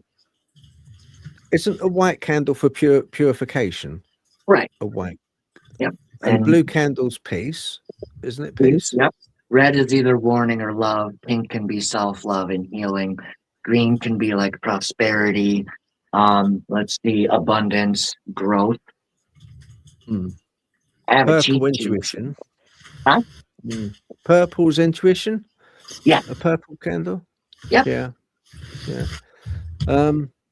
No, cool. No, I was just like I was really picking your brain because I thought, that's one thing that I'd like to try when we go out to do our UFO thing. I want to try using. I know it might be difficult because we'll be out, but I want to try using candles, but I need to think about a certain type of candle to use, to try and get some interaction. But it's just a thought. That's all. I was just like kind of thinking, well, maybe. You guys use laser pointers for yours, or you guys use laser pointers when you go out and do UFO spotting? Yeah. We were told was it last week's show, wasn't it? Yeah, to use laser pointers. Yeah, one chap told us to use laser pointers, and then when we interviewed Preston Dennett last week, he said that he'd got told by contactees that they didn't like the laser pointers. Well, I could see why, but so it's 50-50 on the laser pointers from what we can gather at the moment. So it either annoys them or it doesn't. It's a bit like the dog whistles in the paranormal. Yes. Apparently, they tend not to like that so much. So, but you get interaction from them because they get angry. So, yeah, I think Skywatcher was doing that. Barber and his friends, I think they were doing something like that, and a lot of people were firing back that it was upsetting them. And okay, so it's a bit of a controversial. Yeah. I could believe it. If somebody was firing laser pointer at me, it would annoy me. Just driving along in space. Yeah, somebody's like, and you're sort of windscreen. Yeah. Have you ever had anything? Sorry, Phil, I was just going to say, back to the candles briefly. Have you ever had anything odd happening with candles when you've been doing spells, or if you've just had them on in the background or in rituals and things? Have you had anything like odd happening with them? Let's see, I can pull one over here. I don't know if you guys can see it, but so I've had ones where I'll look over after a day or two and they've just split, right? And so they've just split open on one side. The rest of the candle is fine. I've had candles explode. I've had flames split in two, but different sizes. One will dance down here. Another one will dance a little higher. Okay. And then if you see a calm candle flame, that means you have peaceful, calm energy. A lot of times if you see dancing or splitting, or your candle isn't doing something more normal like this, then that's why you would look at your candle. They say you can look at the wax, you can see shape, sign, maybe shapes of people and stuff like that. But yeah, I've had all kinds of weird stuff. Oh, wow. Yeah, I knew about sometimes the flames would get bigger or smaller or flicker, but I must admit I've not had a candle exploding on me, splitting like that. So, no, that's really interesting. It's a bit scary when it happens. Yeah. It's a bit sort of like, so I take it would you just assume, would you go off the energy that you had at the time to sort of interpret that, or would you just sort of accept that it's something that happened while you're doing the spell but not question it too much? Or no, usually I treat it like investigation or ufology. Like when you guys go out, I watch your little Johnson, and so it's kind of like that. When something happens, it's kind of like collecting a data point. Stop, ground, pay attention, ask the internal and spiritual questions, see what's going on. And based on the reaction you're getting, if you don't know, open source AI is a great tool for most people if you're unsure. And if you can't afford that, Google can find you the answer too. Oh, that's fair enough, isn't it? Especially, like you say, it's like with most things, isn't it? It's the other thing I found is like, you know, with the paranormal, you tend to get coincidences stacking up. So I presumably, if you're doing sort of similar spells and you're getting the same reaction each time, also there's like a pattern there that sort of like has a meaning that you sort of like have to figure out over a period of time. It's sort of cool. Got to make sure it's not like an environmental, emotional trigger, like you were just saying. Like if you go to one location 18 times, you know there's a certain cold spot in the back, got a couple people with you. How do you really know consciously that your subconscious isn't drawing you there? So you always got to make sure you're asking yourself the right questions. Very good. Thank you. Yeah, no, that's true. Okay. Right. You okay to answer just a few questions? Give me your best shot, guys. Okay, let's have a look. Tobias, this is from Dragonborn Rising. Merry Meet. How can anyone not a member of your group see these lives? Well, unfortunately, that is the problem, especially if you're not a male and you're a female, you have to be a member of the group. So if you like have a boyfriend that is into the craft, they can join the group. But sadly, that's what I'm going through right now is the algorithm has allowed that. And I'm actually cleaning up the collective this year with that and some other things. So you have to be a private group. You have to be a member of to see what's going on. One, we're trying to protect the people in the group from outside forces, either trollers or scammers. You get the idea. And so unfortunately, that's just a security measure we take. You have your other group as well, don't you? I do. Yes, which is got male and female members. Because I think that's the one I'm on, isn't it? The Paranormal Witchcraft LLC. Yep. Yeah, Yes. so so there's things on there as well, isn't there? Sort of like they're not specific but related. So if you can't go in the other one, you've got that group. Would it be shown on the channel Blue Paranormal? What would your live? People want to see your live. Oh, my live for Brotherhood of Male Witches. The investigation live. Oh, the investigation live. Yes, it will be on Blue Mountain Paranormal's YouTube page, and I'm going to have a tablet with me that will be broadcasting from our YouTube on YouTube Paranormal Witchcraft LLC. Okay, I'm just going to put that up again. So, Dragonborn Rising, if you go and check out this channel, Blue Mountain Paranormal. Okay, I'm going to subscribe. There we go. Yeah, check that out. I'm sure that the live will be dropped on there as well. But with Tobias's own lives, yeah, they are really good. It covers an awful lot of subjects. But no, you just can't. Sorry. Yeah, unless you have a penis. Right. Okay. Have we got any more questions, folks? Does Tobias believe in a creator? That's from Nayfair.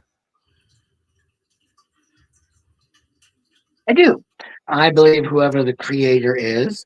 Now, I don't know, so I can't say for a fact it isn't God. All right. It's because, like we were stating previously earlier in my history, perhaps I feel like God has failed me. And so, eventually I hope to make amends. All right. And that doesn't mean, obviously, he doesn't respect me from where he is or where I don't respect him. I do believe there is a higher consciousness. I do believe there is something that is above all of us that has a super knowing.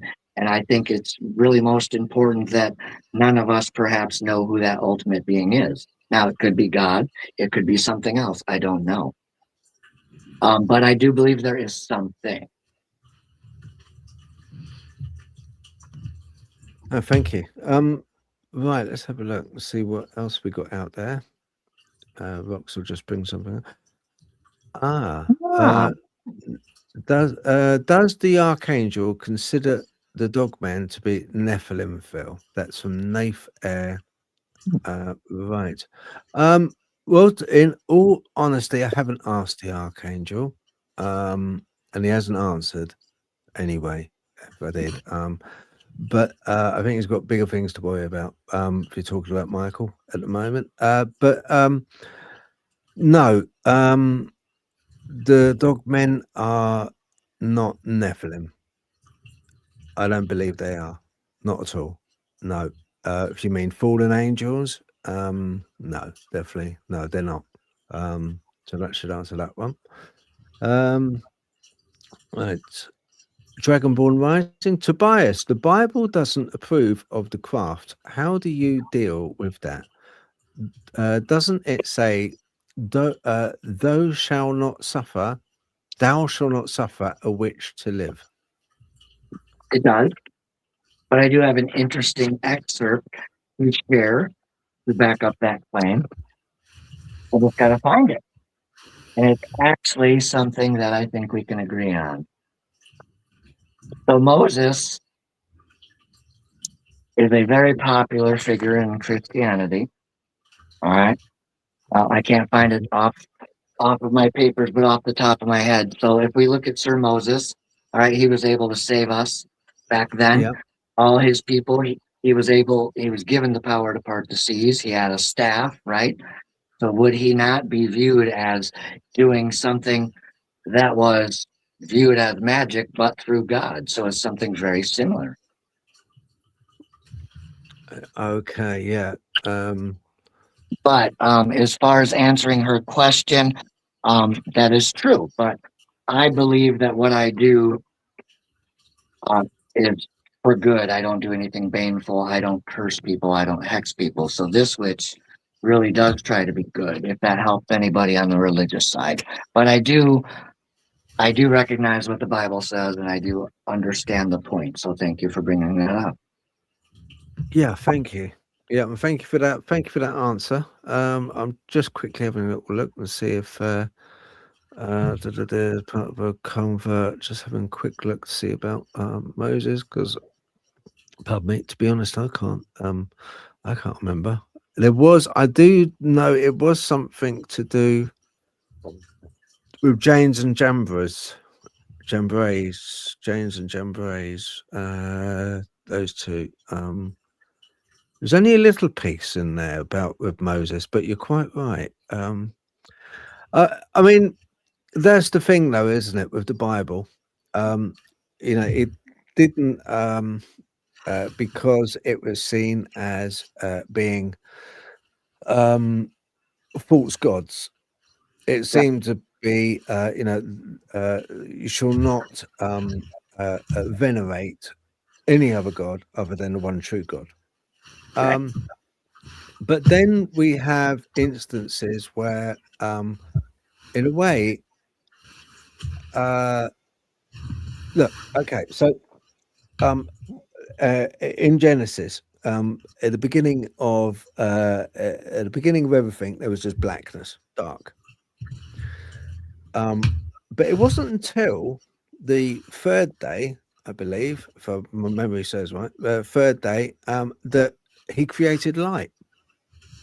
Right.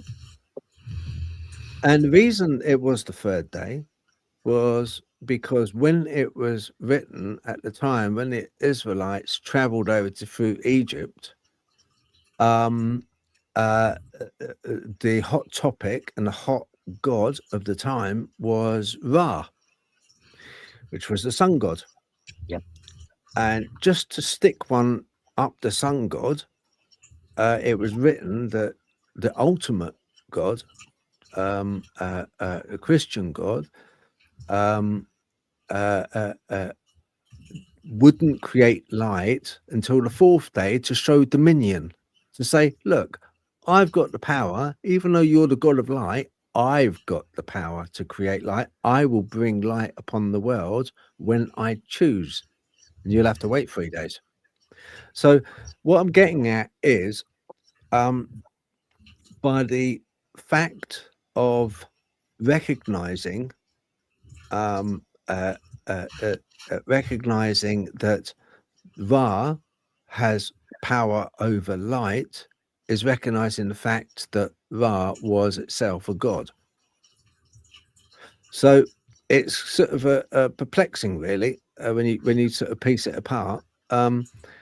The Bible, we do have to. There's parts of the Bible I don't agree with, and I'm Christian, but I don't agree with it. It was written 33 years after his death, heavily edited by the Greeks. And you know, when it talks about animals not having souls, you know, not being recognized as the same as human beings, I totally don't agree with that. Do not agree with that at all. Even though I'm Christian, I believe in the one God, but no, you're the book, mate. No, you know, on that instance, I use it very much, and I think people who dig too deep and are like the Mormons, who go page by page by page, and whatever's written is the truth. Come on. I mean, seriously, it's a route, it's an indicator, it's a direction. If you follow the general direction, you're going to end up being a pretty good person. All right. You follow the 10 commandments, you know, not bad commandments, really. They're not bad rules. You know, thou shalt not steal, thou shalt not kill, undead someone. Not bad, really. You know, if you follow those, it's okay. So I think in this day we can't take things too scripturally literal. So my thing would be like, there was lots of witches in those days, lots of witches, and lots of witches in UK, in the USA later on in the 17th, 16th, 17th century as well. And do you know what? They did a lot of good. They were cunning folk. They were the people. They were what general public like me would have to go to if we had a problem, if we had an ailment, if I had if I had a headache, if I had my flat feet, my hobbit feet playing up, I'd go see a cunning person. I'd go see a witch, because I couldn't afford the apocryphy, sort of the proper doctors that the rich people have, because I couldn't. You know, in those days, I would earn very little. You know, it was just after the Romans. It was like, you know, kind of they bought currency. You know, so they had their place, and I view them, even though I'm Christian, I view them as having their place. And do you know what? If they do good and they bring people solace and they bring people help, emotionally or physically, hey, live and let live, you know. You're not going to throw up, are you? Oh wait, oh look.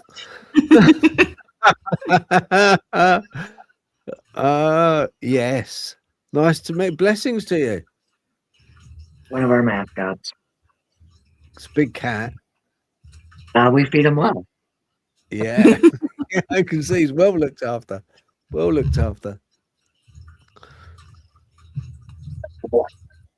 right, we're good.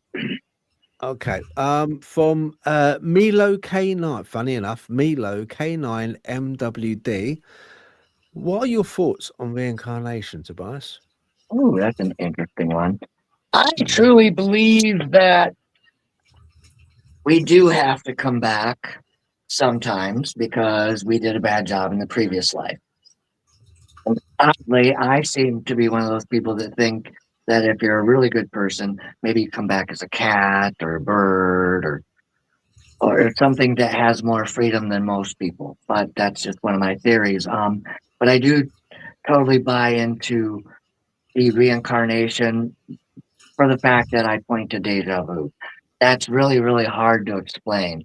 And that's something, like, especially as a psychic, it happens a lot. But I know a lot of people in the public have it happen too, where you just feel like you've been somewhere before and you're just not, and it bothers you. You'll go home, you'll be driving home like, man, that felt so real. It's like those dreams where you'll wake up and you swear it was real. I can't explain it, but I do believe that reincarnation is part of the human experience. Now, whether it's tied to God and the religion and that, I don't know. But I do believe it is tied to some of us anyways, for certain reasons. Maybe we're bad people, really bad people, and maybe we have to get to a certain point before we can even move on to heaven or hell. I'm not sure. But I think reincarnation plays a part in how good or how bad you are from life to life. Okay. You know, that's an interesting idea, that we reincarnate until we're weighed in our souls so that we can pass on from one place to another, from heaven to hell. That's actually quite an interesting idea, because it would explain some things in a weird kind of way. It's sort of like you said, like some people seem to be born into this life with spiritual energy, and they just live that life as a spiritual person and then pass on. It make you wonder whether, like you say, if you incarnate enough so that you can go so it's kind of almost like not quite purgatory, but we're just going round and round in circles until we figure out how to get off and onto one of the two train stations. But I like that idea. It was interesting. Right, here we go. Ready Steady Retro says, do you experience or have you experienced demonic interactions or spiritual attacks during sleep? Sleep paralysis, I have never experienced. Let me read the rest of that. Do you experience or have you ever experienced demonic interactions? Well, the main interactions I've had with this guy, Asmodeus, for myself is he really woke up the DNA when it comes to the addiction, the alcoholism, the sex addiction, all those ugly shadow traits that were there. But I truly believe in my heart of hearts, without doing this, there's a possibility maybe they wouldn't have been as bad. I truly feel that being inadvertently blood cursed with Asmodee, that I've experienced things through him, lots of marriage, homeless multiple times, having addiction almost unalive me until, I had a white light moment like Phil through addiction and stuff like that. And so I've experienced and have had interactions that way in a very real, visceral, real world experience type of way.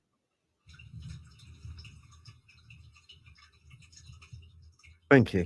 I'll keep getting the microphone. Yeah, no, thank you for that. Naif Air says, does Tobias participate? Oh, interesting. In sex magic. Come on, spill the beans, Tobias. Spill the beans. Come on. Don't hold back. Well, we can take it. I guess I might as well just say it as politically correct as I can now. Asmodeus will turn you into a male incubus, and if you're a female, I'll turn you into a succubus. There's no other way to put it. So you are able to sway the opposite sex when you choose. Right? I can't explain to you yet how you do it, because again, I'm a very busy man. I've had barely any time to stop and like psychism, but I can tell you for a fact. We'll put it this way: when I met my wife Fonda, it was just to have some fun. We were newly single, and we were just looking to have some fun. And well, one thing turned to another. But at that time, I was dating 3 women, so that's a lot of women to handle, and that's all I can say. What the hell? Oh man, you are the man. I take my hat off to you. Seriously, it was cool for a week, but it's pretty exhausting. Well, yeah, for sure. Crikey, I bet you were going through those Red Bulls. Monster, yeah.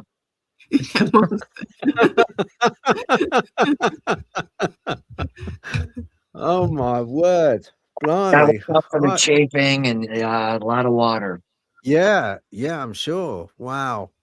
Crikey, O'Reilly. I bet you were Durex best customer. My word. Yeah. Yeah, well, I have trouble just like kind of. Anyway, yeah. So brilliant. You've gone up in my estimations 100%. You really have. You are the man. Seriously. You know? Wow. I never thought it would like kind of reach the level, the low level. As reached was brilliant. I think it's great. People at home are going, yay, yay, Wow. free. Well, Can you imagine the amount of women? that's actually part of my public fifth step that I told my sponsor. That is actually part of it. That is what a fourth and fifth step is you tell people that you unalived or you stole, and that is how you clean your spirit in recovery and stay clean, Yeah. supposedly. Sure. Well, thank you Right. for the engaging question.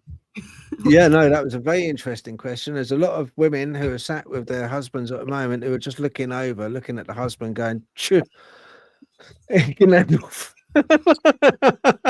Dynamite comes in small packages. Right. Dragonborn Rising says, what was the first book on the craft you bought? Ooh.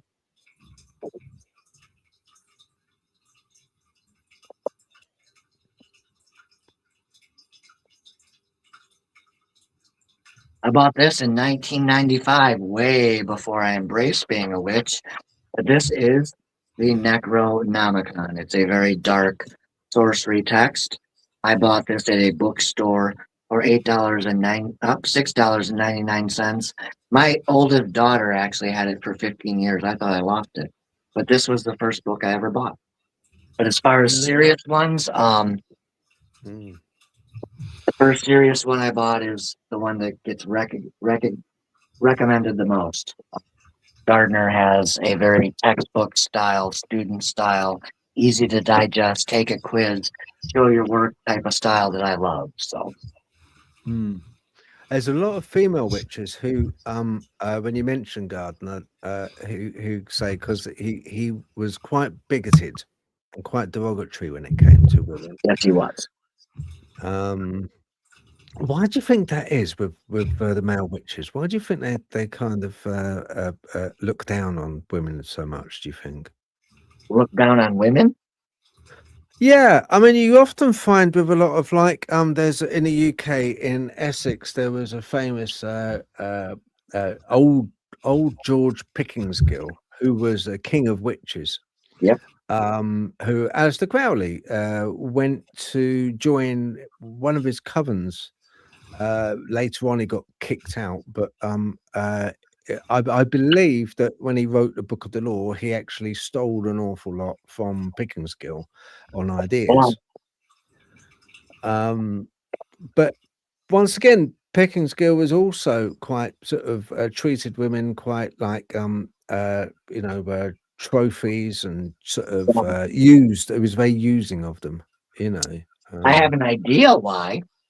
I think it goes back to like pre-medieval times where sadly females weren't given like basic rights, like taught how to read or anything like that. And so I think it was just out of males were usually the ones that were taught how to read and stuff. And I think that's mainly why, is because female witches weren't widely accepted until more lately. And I think that might be part of the reason why, because if we look back at our histories, Rome, Greece, Egypt, a lot of the times it was the males that were honored or venerated, and they were the spiritual community leaders because they could read, they could write, whereas the female, they weren't allowed to read a lot of times or taught how to write even sometimes. I think that's mainly why.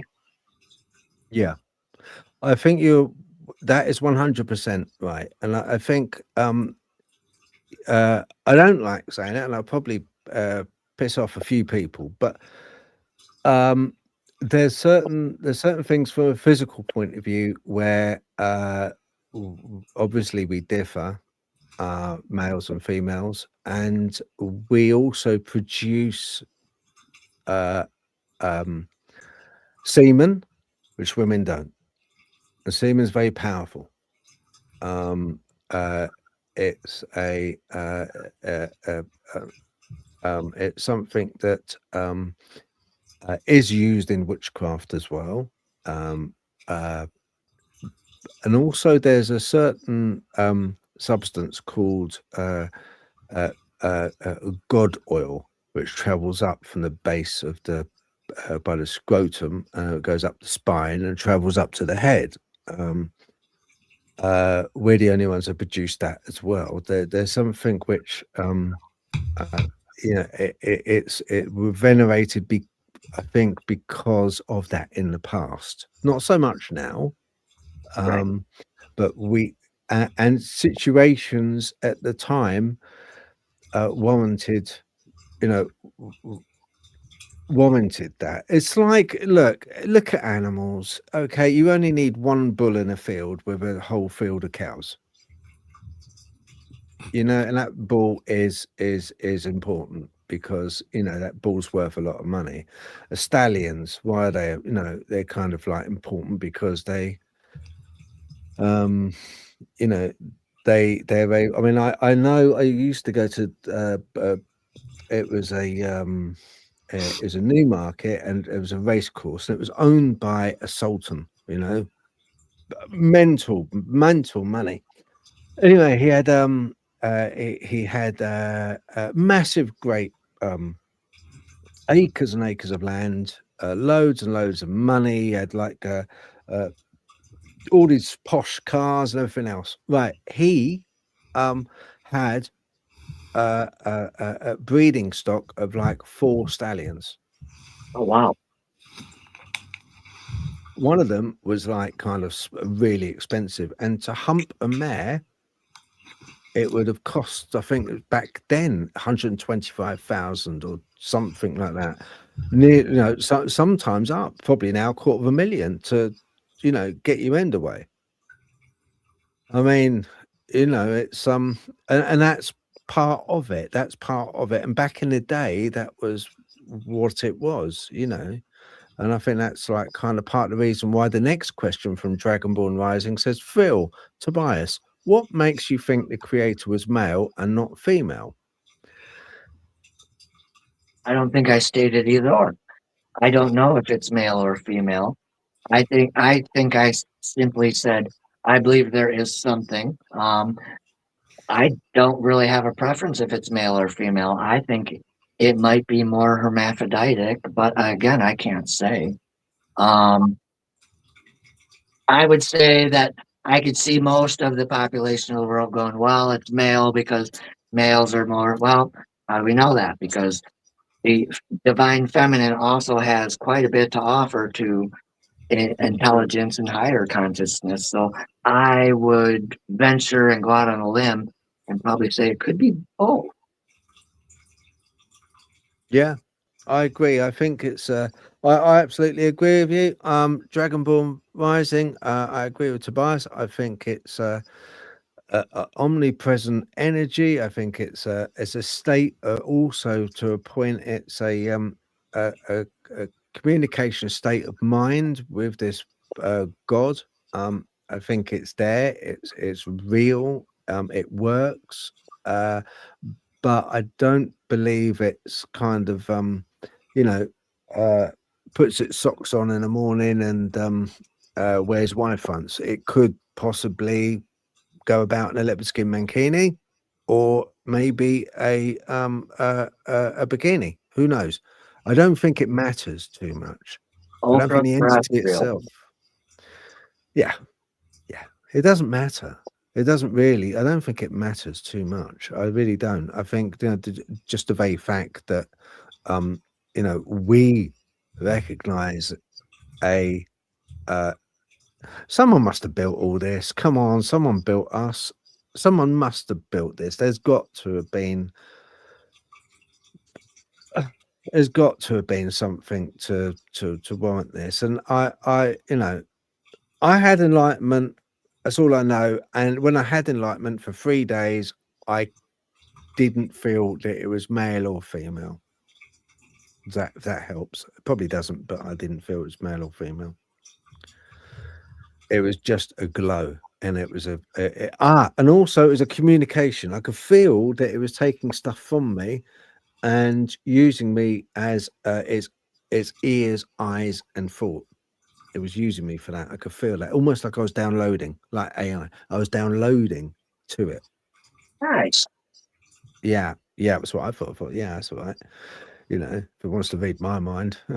Good luck. You know, see a psychologist afterwards. That was the end of the 3 days, wasn't it? Good luck reading my mind. I think God was like, well, blimey, Riley, I don't know. Did we make him? I don't think we did. Very Steady Retro says, question, could you inadvertently pass anything on to your bloodline children? Very well possible. I suspect that if I've woken up psychism from my basic human DNA and I wasn't born into craft, some people are generational witches and whatnot, but I wasn't. I think through extreme shadow work, recovery, all that positive hard work I've done has kind of kicked open a door that I was always perhaps maybe predispositioned to be well at. Maybe I have higher intuition than some others, and because of that I'm able to grasp the concept of psychism and learn it and develop those skills that way. Do you think your interactions from your tattoo person, do you believe that you've be able to stop that from moving forward into bloodline because you've done the work? You know, like you get it, don't you, with generational issues, and then somebody somewhere decides to put a stop to certain things. Yeah. You feel that the work you've done will be enough? I hope so. Yeah, I hope so. Yeah, I was going to say. Yeah. That's why I'll continue working on it. But right now, it's kind of like the series Supernatural for me. I'm kind of like Dean or Sam, and I'm trying to bind this damn thing so it doesn't go out there and create another apocalypse. And whether or not it's going to affect my kids or not, I hope not. But, you know, I don't have that answer yet. No, that's fair enough. Have you ever had I mean, physically, have you had any like psychosomatic effects from that tattoo? Have you had any physical effects? Well, has it tried to dictate movement with you, or is it giving you pain? Is it in its own way? So for me, it'll create things like it'll create a sexual tension situation because it knows that's my weakness, and so it'll work through me through that, and so I'll become a thought. Now I'm happily married, but there was a time where I was just helpless. It was just like, oh, there's a pretty girl, I can't help myself. And I always knew that because of what this thing did, it was influencing. And so I've experienced its power in that way, where through addiction, I always felt like I was on the inside of my body looking outside, while it was just, now you need this. And I believe addiction itself is a form of possession. So I think the demon's able to affect your lives in relationships, when it comes to passion, when it comes to weakness, when it comes to emotion, when it comes to things that are really important. It's going to make sure that you're affected. It causes chaos in your life. Oh, and I've got another thing. Dragonborn Rising says, Tobias, do you keep a grimoire, in brackets, Book of Shadows?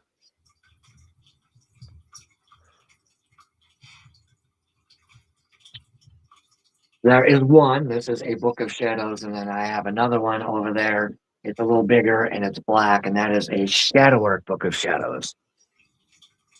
What's the difference?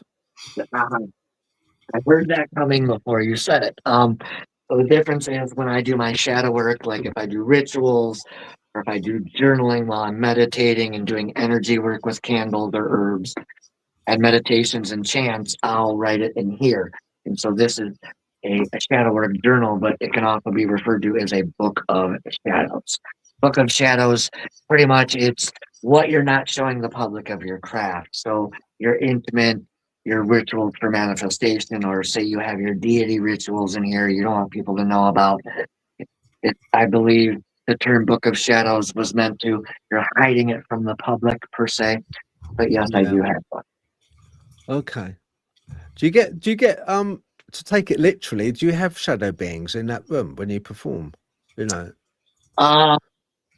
Not lately. When I first came into this house has all the windows have been beat up. The doors barely stay closed. Like there's no doors in the inside of the house anywhere. It was just weird. And when I walked in, like the hairs on my arms stood up, and I just knew. And so what I did is I came in with sage. I poked my finger with my ritual blades, put sigils on the walls for weeks before we moved in. So I've felt shadow entities. I've seen slits, before we moved in a year ago. But since we've moved in, though, we have like peaceful spirits that wander by, but nothing nefarious now. Okay. Dragonborn Rising said, okay, now I'm confused. If you both think that, why does it say in the Bible God created the earth? Well, your previous question was about whether God was male or female. So I don't understand your second question. Let me see What if are I you on can. about? I can ease your mind maybe a little. So I have a sister who believes in God wholeheartedly, Powerball, and she prays for my soul every day, and I allow her to do that, and I love her. And you know what? I pray for my soul too. Okay. So as far as people who want to challenge the Bible and my witchcraft, that's okay. Okay. But as far as anyone who's going to come in here and try to interrogate, no. So does that help answer your question any? Yeah, I must admit, I didn't quite understand. I honestly, Lorraine, I can't understand the question, because the previous one was whether it was male or female. But by saying God created Earth, but God is a God, whether it's male or female, it's just God. Right. So There's some does- cross wires there, maybe, because I don't Yeah. quite get what she's saying. yeah. So I have nothing against God in the Bible, though, if that helps answer anyone's question. yeah, no, that's cool. Okay, all right, that's good. All right, that's lovely. Right, have we got any more questions? Let's have a look. Let's see. The admin will just be taking that one off. Hopefully bring up another one if there is one. Okay. All right then. All right. Well, I guess not. No. Okay. Right. Is there anything you want to mention? Because it's over 2 hours now, Tobias. I'm going to start wrapping up. But when I do, stay on. Okay, stay on afterwards. Yeah, I'm gonna wrap up. Stay on, because we'll have a chat. That's fine. Yeah. Is there anything you want to mention or In closing, yeah, basically for anyone at home? sure.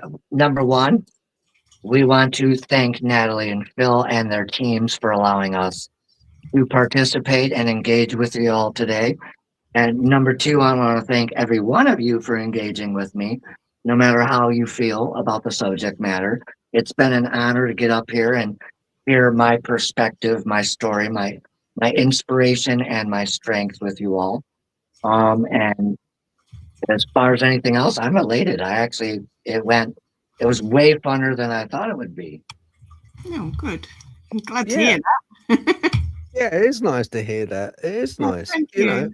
Yeah, no, I do appreciate that. Thank you very much indeed, Tobias. And it's been lovely having you on. And do you know what? I think it's dispelled a lot of people's confusion by having you on, because there's a lot of people that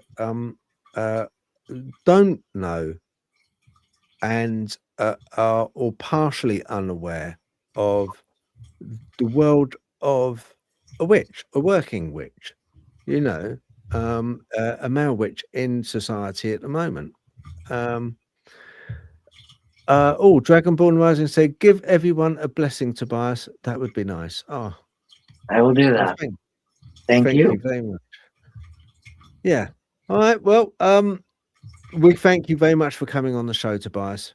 Thank you. Remember, stay on, and we will have a chat. We'll definitely have a chat. All right. I'm going to take everybody off. Thank you very, very much, everyone, for being here, for all your questions, all your interactions. It's been brilliant. God bless you all. Thank you. Thank you very much. All right.